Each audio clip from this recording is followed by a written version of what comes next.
we want to join the Conservative MP, former government minister as well, Kevin Hollinrake.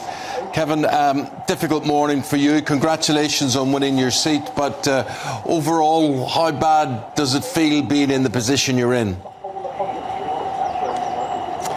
Well, good morning, Eamon. Yeah, I mean, I was pleased to be able to continue to represent Thirsk Malton, the place I was born and brought up in, but it's a team game, politics. It's very disappointing to see the scale of the defeat, and you've got to congratulate the Labour Party for the victory. But also I see it as a big opportunity for the future. You know, we should be optimistic about the future. We've got the opportunity now to reflect on what went wrong and fix those things. It's a long road back. Crucially, find a new leader. Yeah, and who do you think that leader would be? Who would you like to be finding? Well, somebody the public believe we're going to tackle the issues they care about. I mean, when you say it's a long way back, Eamon, do bear in mind that the Labour Party got less than 34% of the vote. This is the least popular majority government in history. So I think we can come back from that quite quickly, but we can only do that by picking the right leader, somebody with the right kind of determination, and critically somebody that people trust to deliver on their priorities, which has got to be about controlling migration, lowering taxation, improve public services, but also tackle some of the cultural ideology that runs through our society. What would you say? I mean, I think people want to see. Yvette Cooper has announced, you know, the Rwanda issue is dead, it's gone. They're going to refigure how they're going to do all of this. What would you say about what they're going to do? Well, they're going to make a huge mistake. I mean, one thing about the Rwanda legislation is for the first time illegal migrants coming over the channel went into detention rather than into hotels. What the Labour government will do by scrapping that legislation, they release all those people from detention and they'll now go into hotels or council flats. That's absolutely wrong. We warned it at the time.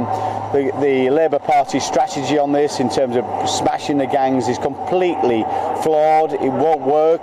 Of course you smash the gangs, but that's not the only solution you need. You need a deterrent, and that's what detention and the Rwanda policy was all about, and they're going to scrap it on day one after resisting it 130 times in Parliament. Yeah, but just a moment ago you were saying that the next leader of the Tories needs to be talking about tackling immigration. Obviously you're a fan of the Rwanda scheme, and they also need to bring down taxes. Well, both of those things were put forward by the Prime Minister Rishi Sunak, and it didn't work at an election. Braverman blamed Sunak's campaign as being an idiotic strategy. Do you think she could be the one to turn the fortunes around for the Tories, or do you think, as Robert Jenrick has said over the weekend, it's not about left, it's not about right at the moment, it's actually about trying to come up with ideas that are deliverable for the British public? Well, I don't think it's about ideas, actually. I think it's about practical implementation. I think where we went wrong is time and time again we promised to control migration and we didn't. And sooner or later the public stop listening when you're simply making promises that you don't deliver. I think we were on the cusp of delivering on those solutions. The Rwanda plan itself was resisted 130 times by the Liberal left in Parliament.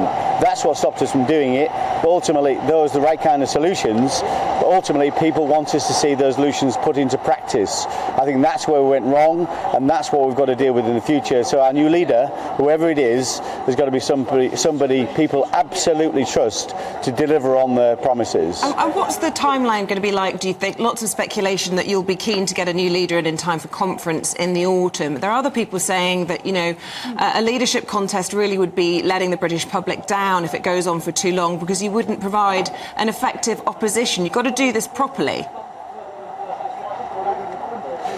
Well, I think you do that properly by taking your time in finding the right leader. That's my view on this. I don't think we should rush into that. I personally think the leadership contest should start in the autumn, probably September time, and pick a leader by the end of the year. I don't think there's any rush to do that. We need to decide the best two individuals to go forward to the membership. We decide that in Parliament, and then the membership then decide who of those two individuals is the right person to lead the party.